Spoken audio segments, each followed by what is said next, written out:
we are on the same boat. It is rooted in the history of the non-cooperation movement. Immediately repress them, and they are put in jails, and they are very much suppressed by the police. It's more like a domino effect. Why were you all violent against our people? And you have to give us an explanation over here. Threw kerosene on the police station and blew it up. But killing one British policeman was a big thing, and Yeah. 23.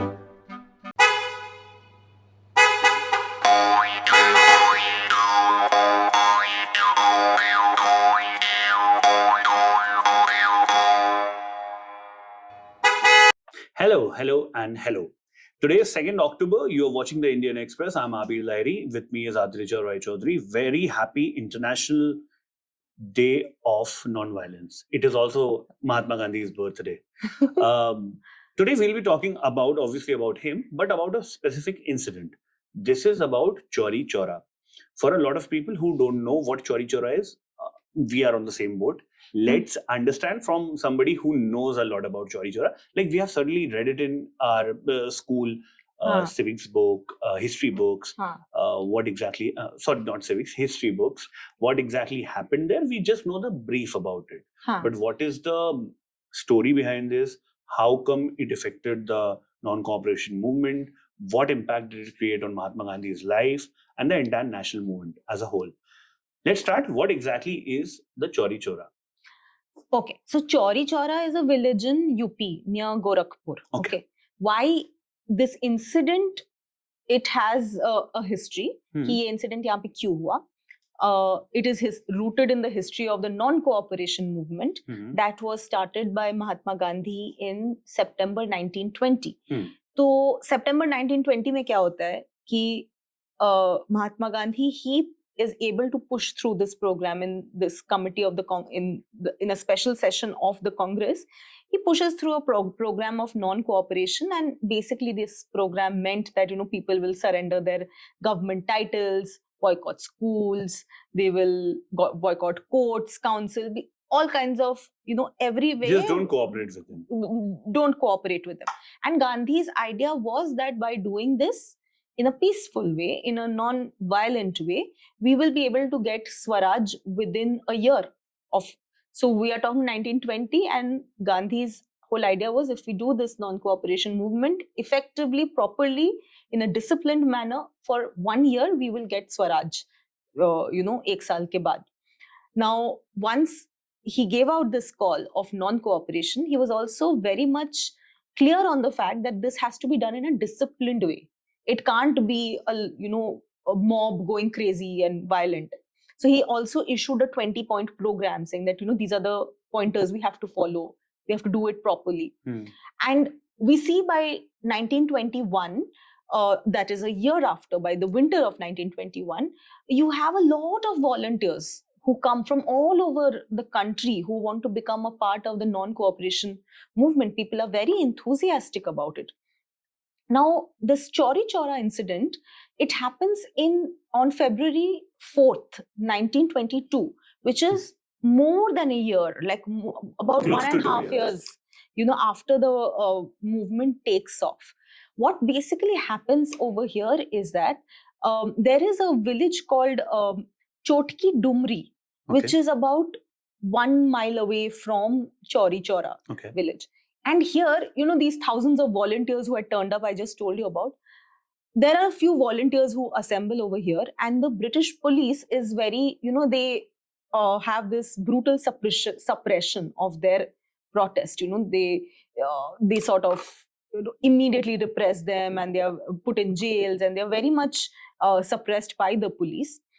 Now, as a response to that, the moment this happens, a lot of other volunteers from the nearby villages, they say that, okay, we've had enough and we want to take revenge. Okay. And so they sort of, they write letters to each other, and they decide that they will congregate together and protest against the police.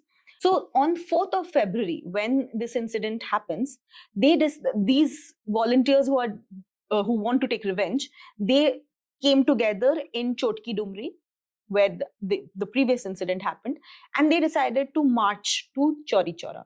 to Okay. demand an explanation from the police. Ki, bhai, what was this? Why did you, why were you all violent against our people? And you have to give us an explanation over here. So they once they gather in Chauri Chaura, they start marching through the streets, and they're shouting slogans of Gandhi. And by now, Gandhi is a big name. And they pick up these sticks, stones, and whatever they have, and immediately, by the middle of this congregation, it starts picking up steam, and things start getting violent. And as the crowd grew larger and more fierce, um, the cops who were all over there, they sort of retreated into the police station. And after a while, the protesters, they threw kerosene on the police station and blew it up. Okay. And in the process, close to, I think, 23 people had died. 23 policemen had died. And of course, more than 200 people were brought to trial later. But in this incident, the very fact that a nationalist movement, a movement that was started by Gandhi as a non-cooperation movement, that had led to the death of 23 policemen, that came as a brutal shock to Gandhi, who was very much a firm believer of non-violence. So days after this incident, Gandhi was clearly shaken up.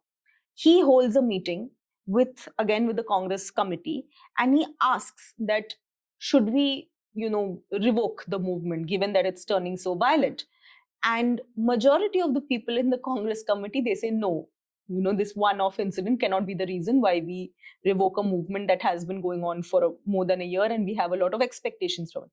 But when they say no, Gandhi is very much dismayed that, he feels that he's clearly disappointed that some of his biggest men, his Congress, the people whom he had trained and whom he had been mentoring, they have, they are okay with a violent episode. So where, why is it, which means that his way of looking at the movement has not been effective. So he's very disappointed with his committee, and then he decides to revoke the Chauri Chaura, the non-cooperation movement. And even though, but the interesting thing is that, Chauri Chaura in some ways is like the movement, the moment when the non-cooperation movement is revoked. And one can say that it could have just been one small chapter in the larger history of the national movement. But over the years, this small incident, that took on a lot, it became very important in the history. It's a turning point. It's a turning point. And more than it actually being a turning point, it is the way in which historians and history books and the government has remembered this event by having several memorials. The Chauri Chaura incident is very much a part of our history textbooks. We have all studied it. Agreed. Even though there was similar incidents happening in many other villages, but this movement sort of shone, and it is there in all history textbooks. There are several memorials built on this.